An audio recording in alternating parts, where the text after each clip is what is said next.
ডিম সিদ্ধ করার নতুন সিস্টেম। আমার ডিমগুলা হালকা হালকা ফেটে গেছে ফ্রিজে রাখার সময় পলিথিনে।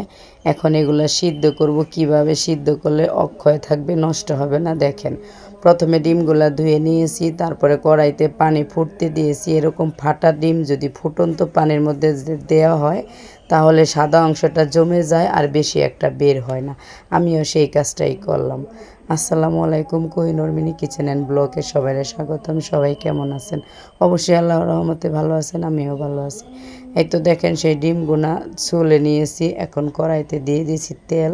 তেল দিয়ে একটু লবণ ছিটা দিয়ে দিয়ে দিলাম সেই ডিমগুলা।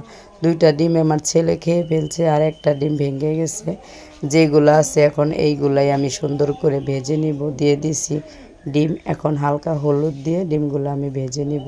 আর আমার এই কড়াইটা খুবই তেল তেল, আর ডিমগুলো সহজে ভাঙবে না, নষ্ট হবে না, মাছও ভাঙে না। খুবই, আমি তরকারি রান্না করার পর আবার যদি মাছ ভাজি তারপরে উঠে যায়, ফ্রাই প্যানের চেয়ে ভালো আমার কাছে মনে হয়। এখন আমি ডিমগুলো সুন্দর করে ভেজে নেব। তাতে কিন্তু আমি আলু দিব। আলুগুলো আমি পাতলা করে কেটে নিয়েছি, মুরগির মাংসের তুলনায় একটু পাতলা করছি। এখন ডিমগুলো সবগুলো আমি একে একে উঠিয়ে নেব আর একটা পাত্রতে। তারপরে আলুগুলো ধুয়ে রেডি করে রাখছি কেটে, সেই আলুগুলাও আমি ভেজে নিব তেলের মধ্যে। আবার আমি টমেটোও দিব দুইটা, সবার পরে দিব আস্তে আস্তে থাকার জন্য। ডিমগুলো উঠানো শেষ। এই তো দেখেন আমার ডিমগুলো কি সুন্দর হয়েছে, ভাঙ্গে না। ওই ডিমটা এমনিও ভাঙ্গা ছিল সিদ্ধর সময়। ভাঙ্গা ডিম কিন্তু সিদ্ধ করেছি, তারপরও সুন্দর আছে। এভাবে আপনারা ভাঙ্গা ডিম গরম পানিতে দিয়ে সিদ্ধ করবেন, বের হবে না ডিমের ভিতরের অংশগুলো। সেই তেলের মধ্যে দিয়ে দিলাম আমি সেই আলু, কেটে রাখা পানি জড়িয়ে রাখা আলুগুলা। এখন আলুগুলাও আমি অনেক সুন্দর করে সিদ্ধ ভেজে নেব তেলের মধ্যে, যেন সিদ্ধ হয়ে যায়। আর ডিমগুলা দেখেন অনেক সুন্দর হয়েছে, আর একদম ছোট ছোট দেশি মুরগির ডিমের মতো। সত্যি কিন্তু এগুলো দেশি মুরগির ডিম না, এগুলো হয়েছে ফার্ম মুরগির ডিম। দোকানদাররা এরকম ডিম আনতে ছেলেরে পাঠাইলে ছোট ছোট ডিম ধরাইয়া দেয়। কি করার আছে, এখন বাচ্চারা কিছু বলতে পারে না, ওইগুলাই খেতে হয়। দাম কিন্তু একই নেই টাকাটা। আলুগুলা নেড়ে চেড়ে আমি এখন ভেজে নিচ্ছি। আলুগুলা প্রায় সিদ্ধ হয়ে গেছে, খাওয়া যাবে। এমনিতেও দুইটা আইটেম করার কথা ছিল, অনেক গরম পড়ছে, চুলার পারে অনেক সমস্যা হয়। আবার আমি তো অসুস্থ, সবাই জানেন। সেই জন্য দুইটা আইটেম একসাথে রান্না করে ফেললাম। ডিম ভুনা করতে চেয়েছিলাম, মুরগির হাত পা আলু দেওয়া ভুনা করতে চেয়েছিলাম, আর ডিম পেঁয়াজ দেওয়া। এখন কোনোটাই করলাম না, একসাথে দুইটা রান্না করে ফেলবো। আমার খুবই শরীর খারাপ লাগতেছে, সেই জন্য ঝটপট কাজ যেটাকে বলে আমি সেটাই করে নিলাম। আজকে আর কিছু রান্না করি নাই। কালকের আম দিয়া পাতলা ডাল রান্না করেছিলাম, মসুর ডাল, সেই ডাল আছে। আর এটা রান্না করলাম, টমেটো সালাদ কাটবো। আজকে আর শাশুড়িদের রান্নাটা করি নাই, উনি নিজেই করছে। আমার শরীর খারাপ, দেখতেই পারতেছে। তারপরে এতদিন রান্না করে দিয়েছি, শুধু আজকেই করিনি। আর এই তো দেখেন আলুগুলো আমি উঠিয়ে নিচ্ছি, সবগুলো আলু। এইভাবে আলু ভেজে রান্না করলে আমার মনে হয় ডিম, মাংস, মাছ সবই মজা লাগে। এই আলু দিয়েও আমার ছেলে ভাত খেতে পারে, ভাজা আলু দিয়ে। হয়তো ঝাল খেতে চায় না, সবজি খায়। সেই তেলের মধ্যে দিয়ে দিলাম তেজপাতা, দারুচিনি, এলাচ, একটু হালকা ভেজে নিয়ে আর একটু তেল দিয়ে দিব এখানে। দিয়ে দিলাম হচ্ছে পেঁয়াজগুলো আমি মোটা কিউব করে কেটেছি, আর কাঁচামরিচ। এই কাঁচামরিচ কুচি আর পেঁয়াজগুলো দিয়ে আমি এখন ভেজে নিব এইগুলা। এভাবে পেঁয়াজটা কাটছি, যেন আমি আরেকটু অফ ক্যামেরায় তেল দিয়েছি, তেল কম হয়েছিল। এই কারণে দিয়েছি যেহেতু আলুগুলা যেভাবে কাটছি পেঁয়াজটা ওইভাবেই কাটছি, খেতে একটু মজা লাগবে। আমার বাচ্চা কাঁদতেছে, ঘুমাবে, আবার ওর পাশে শুতে হবে। তাই জন্য আমি লার্কি চুলায় রান্না করি। এখন কি করব, বেশি করে মশলার মধ্যে পানি দিয়া চুলায় ঢাকনা দিয়া লার্কি চুলায় দিয়া আমি ছেলের কাছে চলে যাব। সেই জন্য পানিটা পরিমাণে মশলা কষানোর জন্য বেশি দিয়ে দিলাম।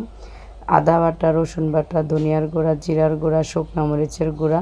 এখন সব মশলা দিয়ে ঢাকনা দিয়ে যাব বাচ্চাকে ঘুম পাড়ানোর জন্য, কারণ বাচ্চার কাছে না গেলে বাচ্চার আরও জিদ উঠবে, পরে আমি রান্নাটাও করতে পারবো না। তাই যেভাবে সহজ হয়, আসলে নিজের বাচ্চা, ছোট বাচ্চা নিয়ে একা মানুষের কাজ করতে যা হয়, শাশুড়ি কখনো কুলে নেয় না, ঘুরে না, নিয়ে বেড়ায় না, কোনো কিচ্ছু করে না আমার ছেলেকে। ওকেও সামলাতে হয়, আমার পুরো সংসারের কাজ করতে হয়। আবার আমি অনেক অসুস্থ এখন, এই গরমে এত কাজ কাম করে প্রচুর গরম ঠান্ডা লাগছে। ফিরে আসলাম বাচ্চাকে ঘুম পাড়িয়ে। এখন আমার এই যে তরকারি অবস্থা, এখন দিয়ে দিব সেই একটা মুরগির হাত পা, দুইটা পাখনা, দুইটা পা, গেলা, কলিজা, মাথাটা নষ্ট হয়ে গেছে, আমি ফেলে দিয়েছি। আর অল্প একটু চামড়া। এখন এটা আমি আগে কষিয়ে নেব। ডিম তো ভাজাই আছে, আলু ভাজা আছে, এটা আমি সুন্দর করে কষাবো। মোটা মোটা করে পেঁয়াজ কাটা দিয়ে এইভাবে রান্না করলে আমার কাছে খুবই খুবই মজা লাগে বন্ধুরা। সুন্দর করে কষিয়ে নিলাম, কারণ যত ভালো তরকারি কষায় অতই ভালো মজা লাগে আমার মা বলে। সেই জন্য আমি যে কোনো তরকারি বেশি করে কষানো পছন্দ করি। এখন দিয়ে দিব ভাজা আলু, সেই ডিম। আর যে কোনো মানুষই দেখবেন মায়ের হাতের রান্নাটাই বেশি পছন্দ করে, যেটা জন্মের পর থেকে খেয়ে বড় হয় সেটাই তার কাছে বেস্ট রান্না মনে হয় না থাকে। এবং সত্যি, কে কে আমার মতো সময় বাঁচানোর জন্য এইভাবে এলোমেলো রান্না করেছেন জানি না। যদি কেউ করে থাকেন প্লিজ আমার সাথে কমেন্টে জানাবেন, আমাকে বলবেন, যুক্ত হয়ে যাবেন। আর আমার রান্নাটা যদি আপনাদের কাছে একটু হলেও ভালো লাগে প্লিজ চ্যানেলটা সাবস্ক্রাইব করে পাশেই থাকবেন, অল নোটিফিকেশনে ক্লিক করে দিবেন।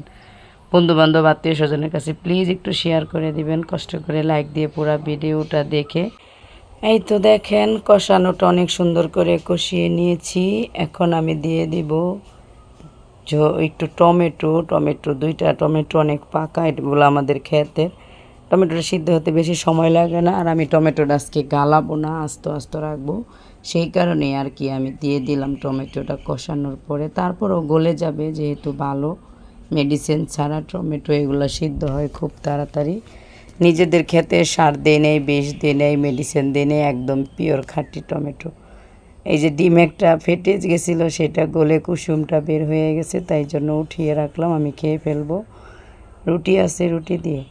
আর এখন দিয়ে দেবো আমি ঝোলের পানি। তরকারিটা আমার কষানো একদম মন মতো হয়ে গেছে। আজকে তরকারিটা বেশি একটা ঝোলও করবো না, আবার বোনাও করবো না, যেহেতু একটা তরকারি।